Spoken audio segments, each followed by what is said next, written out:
வணக்கம். பியூபிஎஸ் சயின்ஸ் பாப்பாக்குடி ஸ்கூல்ல இருந்து நாங்க ஒரு சின்ன டிராமா பண்ண போறோம். அந்த டிராமா பேர் வந்து வாரி தந்த வள்ளல். இப்ப நீங்க அதெல்லாம் பார்த்து நல்லா சந்தோஷமா கண்டுக்கருப்பீங்கன்னு நினைக்கிறேன். இப்ப நம்ம டிராமா பார்க்கலாம். பாடரின் இல்லம் குழந்தைகள் அழுதபடி இருந்தார்கள்.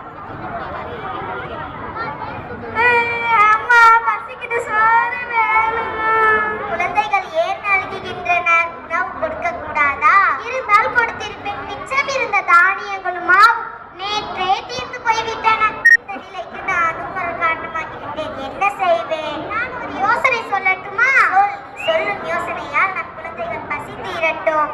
கொல்லிமலை அரசர் வல்விலோரியை சென்று கண்டு வாருங்கள். அள்ளி கொடுக்கும் வள்ளல் என்று எல்லோரும் கூறுகிறார்கள். ஆம், நானும் கேள்விப்பட்டுள்ளேன். வீரத்திலும் கொடை திறத்திலும் சிறந்தவர். இப்பொழுதே செல்கிறேன். சென்று வாருங்கள். தங்கள் செல்லும் வரை எங்கள் விழிகள் பார்த்து கொண்டே இருக்கும். செல்கிறேன்.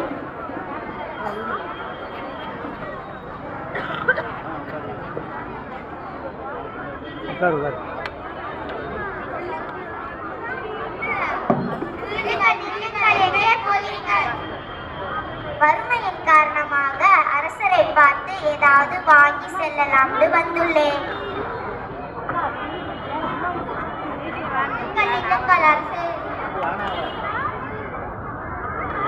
இப்பொழுது அரசவை. வணக்கம் அரசு. ஹலோ. இசை பாணன் உங்களை காண வாயிலில் காத்திருக்கிறார். தடுக்காதே, அவரை விரைந்து உள்ளே அனுப்புக. உள்ளே செல்லுங்கள்.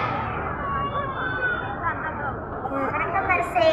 கொல்லிமலை கொற்றவா, கொடை திறத்தின் கோமகனே, நீதி வாழ்க, உமது படை வாழ்க. தரணியக்கும் தமிழ் இசையின் புகழ் பரப்பும் பாணரே, வருக வருக. வளரட்டும் தமிழ் தொண்டு. எம்மை நாடி வந்த காரணம்?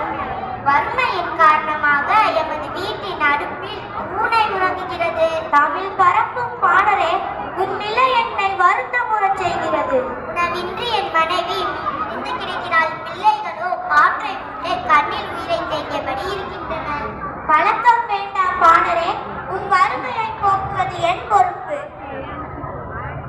மரம் பழுத்து எல்லோருக்கும் பயன் தருவது போல எம் துயர் துடைத்து உதவுங்கள். ஆகட்டும் அரசே. அமைச்சரே, வாருங்கள்.